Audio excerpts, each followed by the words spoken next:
Krónan hrynur og fer niður fyrir allt sem við höfum áður þekkt, lífskjör versna og atvinnuleysi eykst ef Íslendingar neita að borga Icesave. Þetta segir Þórólfur Matthíasson, hagfræðiprófessor.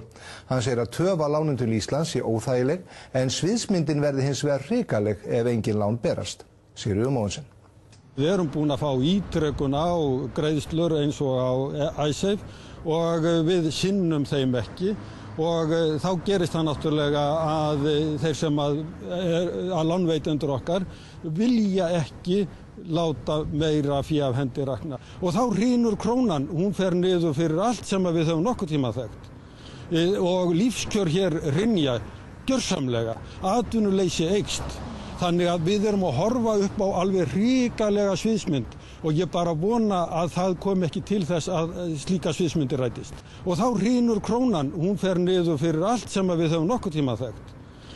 Og lífskjör hér hrynja gjörsamlega, atvinnuleysi eykst.